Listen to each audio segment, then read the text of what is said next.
Salam alaikum wa rahmatullahi wa barakatuh, bienvenue dans ce nouveau cours. Aujourd'hui on va faire des exercices sur la flexibilité. Donc on a vu dans les derniers cours qu'il y avait les mots totalement flexibles qui pouvaient prendre tous les sons et qui pouvaient être lourds et légers.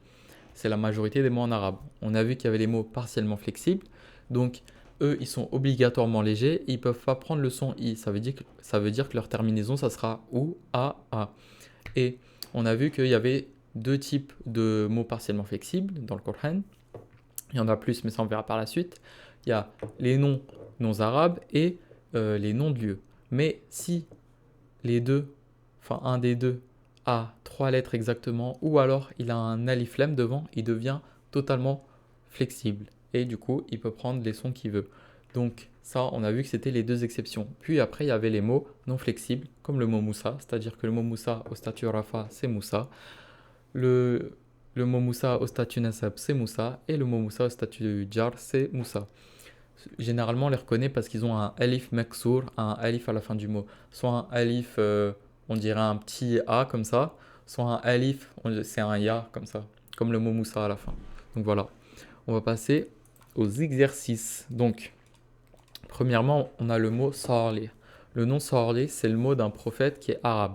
Du coup, on sait qu'il est totalement flexible. Au Rafa, ça sera Salihun.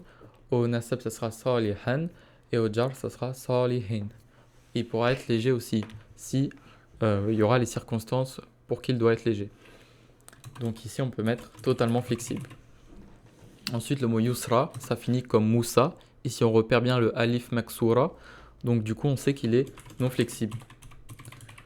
Yusra, en Rafa, ça sera Yusra. En Nasab, ça sera Yusra. Et en Jar, ça sera Yusra. Al-Madina. Al-Madina, déjà, on a le nom d'un lieu. Donc, nom d'un lieu, on sait que c'est partiellement flexible. Sauf si il a un alif lam devant. Et là, pour le coup, il a un alif lam devant. Donc, du coup, il est totalement flexible. Ça veut dire que au Rafa, ça sera Al-Madinatu. Pour le Nasab, ça sera Al-Madinata. Et pour le Jar, ça sera Al-Madinati. Donc ici, on peut mettre totalement flexible. C'était un petit piège.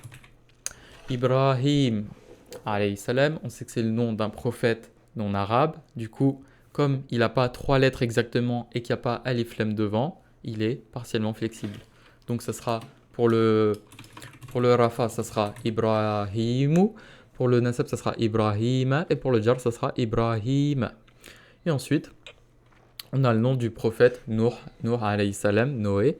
Et on a vu que c'était un prophète non arabe. Du coup, il est partiellement flexible. Sauf que lui, il a trois lettres exactement. Du coup, il devient totalement flexible.